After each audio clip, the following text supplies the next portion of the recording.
Nigeria Senate has summoned the current National Security Advisor, NSA, Mallam Nuhu Ribadu, Director General of the Department of State Services, DSS, Adeola Ajayi, Director General of the National Intelligence Agency, NIA, Ambassador Mohammed Mohammed and the Director of the Defense Intelligence Agency, DIA, Major General Emmanuel Undiandeye following the allegations made on Friday, February 14, 2025 at the United States Congress by a US Congressman, Scott Perry, that the US government is funding Boko Haram among other terrorist organizations in the world through the United States Aid for International Development, USAID. This, he said, less than 3 years after former Nigeria Chief Security Officer Hamza Al-Mustapha on December 6, 2022, as a guest at the reality radio and television magazine program produced by the Brekete Family, alleged that Boko Haram insurgency is a product of foreign interest for the purpose of exporting an unannounced most expensive mineral resource in the world,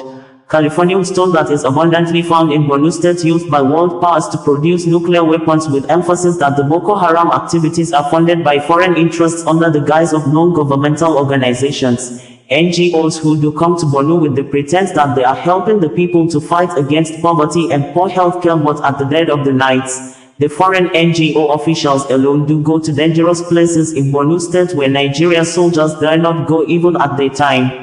Vanguard newspaper reported that the Senate invited the intelligence chiefs just as President Bola Tinubu and Senate President Godswill Akpabio met last night at the presidential villa to discuss the matter. Californium was discovered in 1950 by Ahmed Gilso and Glenn T. Seaborg at the University of California, Berkeley, and was named after the state of California and the university where it was discovered. And Californium stone is used for nuclear explosives, which Boko Haram in 2010 almost on daily basis was bombing Nigeria capital city, Abuja, when the then National Security Advisor, Owoye Azazi, who later died in helicopter crash, that Boko Haram has foreign support, well-trained, funded and enjoyed patronage of some politicians like the People's Democratic Party, PDP, who he alleged was aiding and abetting Boko Haram over internal wrangling in the then ruling party. When the Chibok girls were kidnapped by Boko Haram, the then Nigerian First Lady, Patience Jonathan, obviously acting on privilege and security intelligence, apparently accused the people in the northeastern part of Nigeria that they knew what they are doing and that the blood of innocent people they are sharing in the region is enough. The US government, led by then President Barack Obama, apparently believed members of the Boko Haram group to be protesters or freedom fighters, and Barack Obama always blamed the Boko Haram insecurity on bad governance in Nigeria until US congressmen and women mounted consistent pressure on him to declare the Boko Haram insurgency an international terrorist organization, which Barack Obama eventually did in June 2012 after Boko Haram had bombed United Nations UN headquarters in Abuja in 2011. In June, the US State Department announced the designations for the Boko Haram leader, Abubakar Shekau, as well as Abubakar Adam Kamba and Khalid al-Banawi. Kamba and Banawi were said to be linked to Boko Haram and Al-Qaeda in the Islamic Maghreb, Al-Qaeda's North African branch. Barack Obama, while designating the Boko Haram as an international terrorist organization, according to a press statement made available to newsmen by the White House, indicated and stated that the designation is significant because it directs U.S. law enforcement and regulatory agencies to block business and financial transactions with Boko Haram, which is fighting to impose Islamic law in northern Nigeria and has ties to Al-Qaeda. Boko Haram means Western education is sacrilege. The move makes it a crime under U.S. law to provide material support to the group. Although the U.S. government never named the businesses of the Boko Haram and their accounts or savings assets in the United States, the then leader of the Boko Haram insurgency, Abubakar Shekau, in reaction claimed he has no business interests in the United States, but the government of President Muhammadu Buhari said there were over 100 Boko Haram sponsors with links to 10 countries. Presidential spokesman Garba Shehu, in March 2021, said the Nigerian government arrested operators of 400 bureau de change for allegedly funding Boko Haram insurgency in the country, saying the suspects were transferring money to the terrorists, and the statement was widely reported by Nigerian newspapers. US Congressman Scott Perry on Friday claimed that USAID had funded terrorist organizations, including Boko Haram. Perry, a Republican representing Pennsylvania, made the claim during the inaugural hearing of the Subcommittee on Delivering on Government Efficiency on the 14th of February 2025. The session, titled "The War on West: Stamping Out the Scourge of Improper Payments and Fraud," focused on allegations of financial mismanagement within U.S. foreign aid programs. Who gets some of that money? Does that name ring a bell to anybody in the room? Because your money, $697 million annually, plus the shipments of cash funds in madrasas, ISIS, Al-Qaeda, Boko Haram, ISIS Khorasan, terrorist training camps. That's what it's funding, Perry said. The call for an urgent investigation into allegations of terror financing against USAID followed a motion raised by Senator Ali Ndume on the urgent need to probe the matter. During the plenary, lawmakers expressed concerns over a viral video of a U.S. Congressman, Scott Perry, who alleged that USAID has been involved in financing terrorist groups across the world, including Boko Haram. Ndume noted that this claim comes shortly after the Chief of Defense Staff, General Christopher Musa, raised alarm that terrorist groups in the country were receiving sponsorship and training from international organizations. The freeze in aid funding by Donald Trump's new U.S. administration has left humanitarian workers seeing a large proportion of their budget cut off and fearing millions will be affected as programs are suspended. On January 24th, 4 days after Trump returned to power, NGOs linked to the USAID received a first letter asking them to cease all activities funded by the agency. A week later, a second letter, sent by AFP, authorized them to resume certain missions intended for life-saving humanitarian assistance. But the terms used are vague and the NGOs say they feel lost. The new administration has launched stinging attacks on USAID, which Trump claimed was run by radical lunatics, and his ally and advisor, the world's richest person Elon Musk, has described as a criminal organization. U.S. Secretary of State Marco Rubio is now its acting director, vowing to put an end to its insubordination. Global and regional NGOs told AFP in interviews that the effect to their work has been immediate and warned the move could also erode U.S. influence worldwide.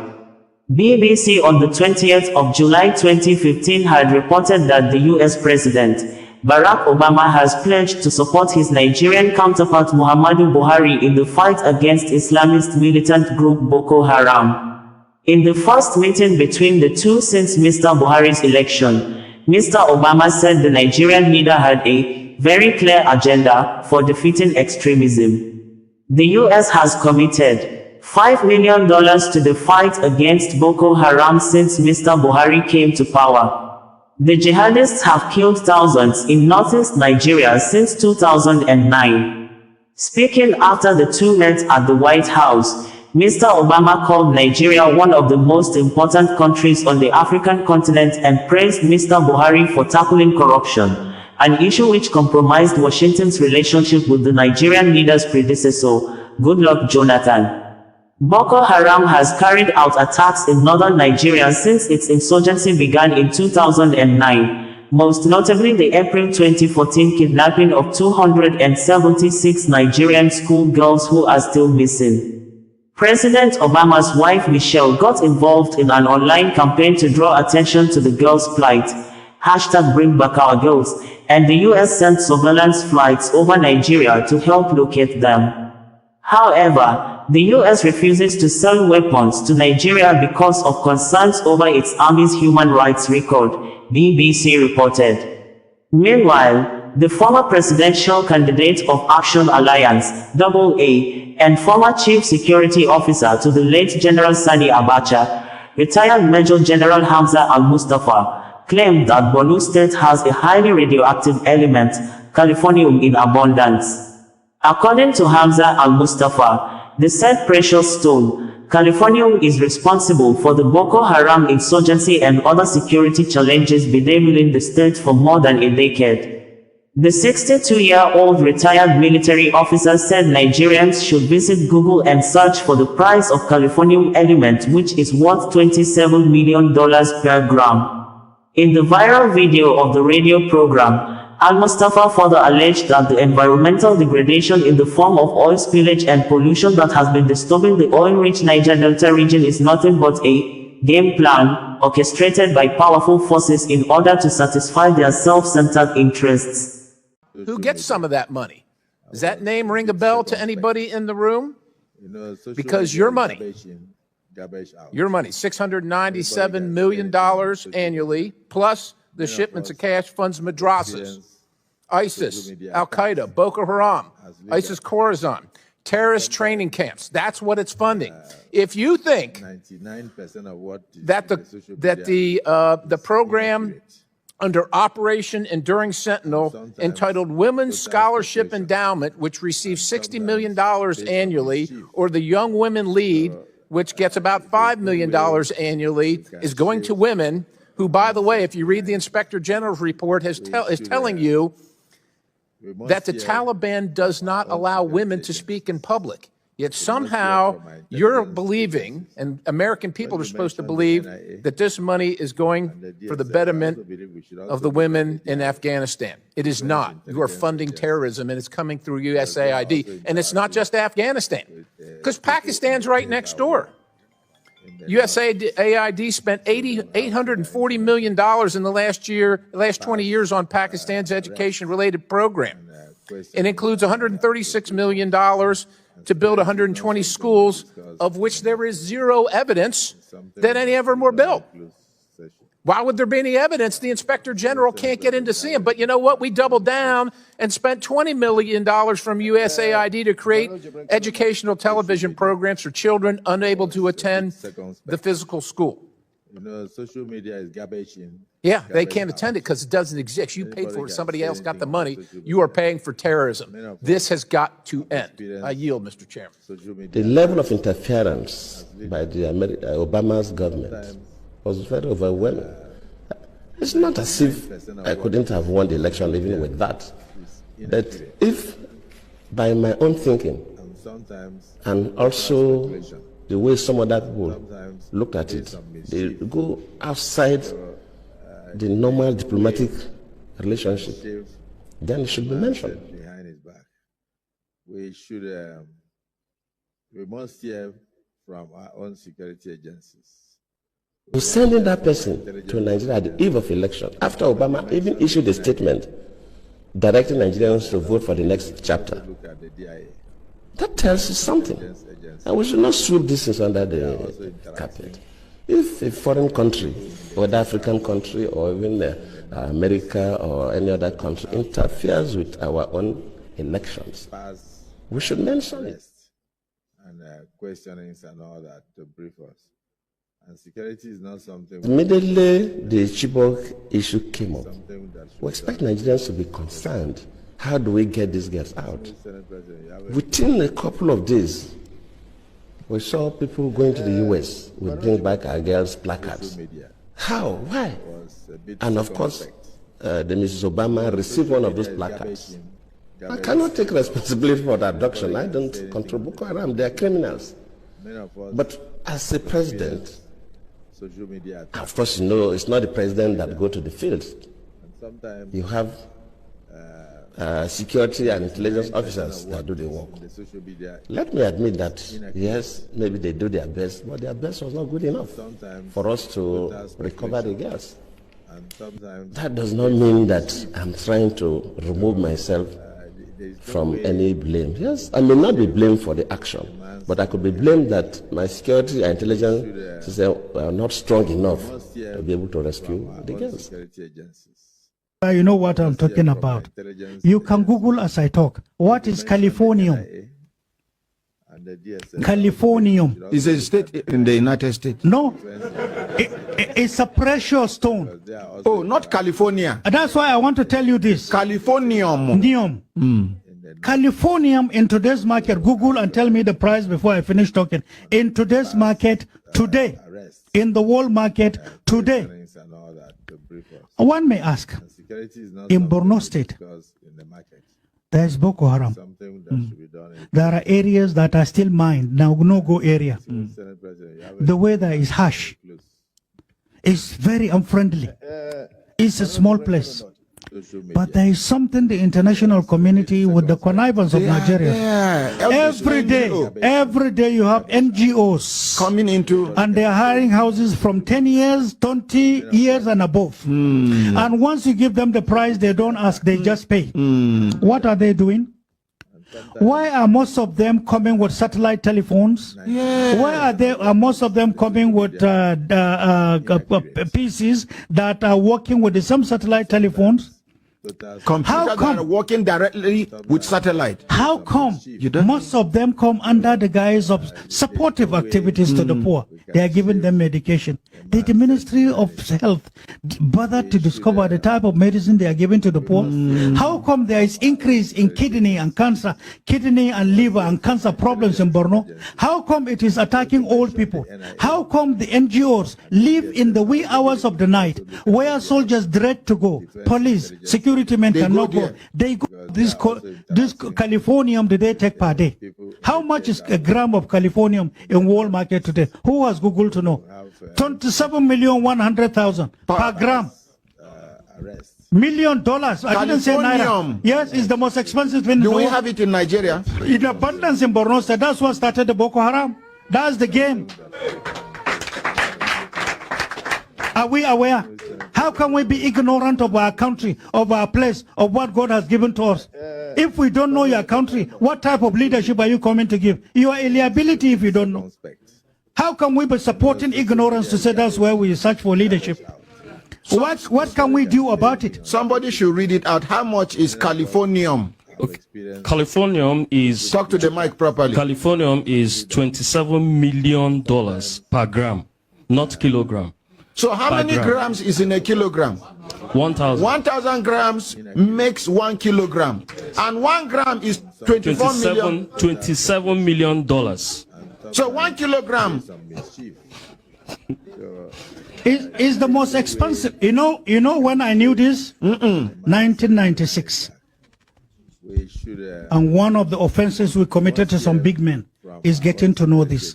We were tagged enemies, and it should not be known.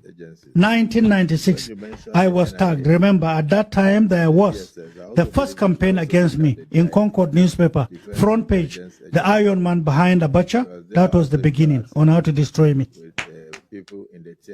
And all for Nigeria. And I'm doing it for our well-being. If you sit down and say Kuwait is rich, how can we be seeing our relations, our parents? Whosoever you are, a mother is a mother. You see mothers carrying wood, and that's your mother. If you laugh at her because she's poor, she's your mother. You see an uncle trekking, some without shoes into the farm, toiling the soil, that's your father. It doesn't matter which part of Nigeria he comes from. It doesn't matter whether he's a Muslim or Christian. These are our parents. How can we have these riches and be seeing poverty all around us and we think we're comfortable? What am I going to tell God Almighty? I'm a deceit, I'm a liar. It is better I offend any person in telling him the truth and standing by it than to offend God Almighty. That's the way some of us are. That's why we're not friendly with some of them. The Niger Deltans are not drinking good water, no hospital. In fact, Niger Delta, let me tell you one of the little homework we have done. Out of numerous that you are aware of, you know spillage that you see in Niger Delta? This oil spillage is deliberate. Oh, it's deliberate. It's a game. Let me tell you what it is. You know these rubber plants, the plants is harder coming from water, correct?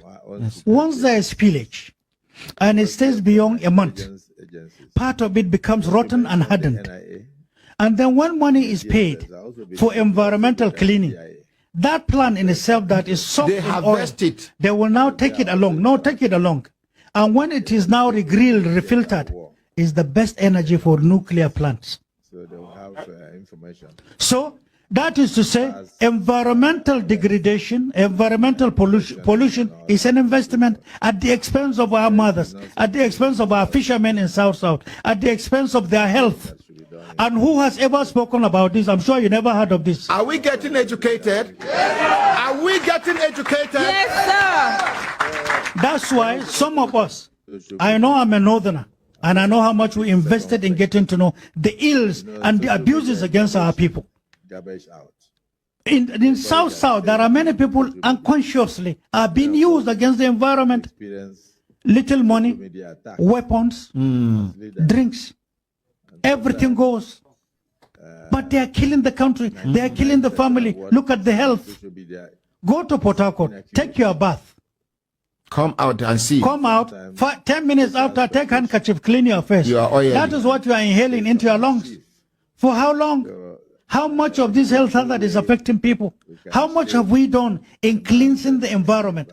How much have we invested in having clean air? Since 1965, drilling is going on. We don't care about the health and welfare of the people. What is our name? You have too much money, and when you are to use it, a certain foreign country will tell you never. And so we have the resources, but then the resources is owned by animals. That's the way they see us. How can we accept that? Bring the youth the news in a more digital way.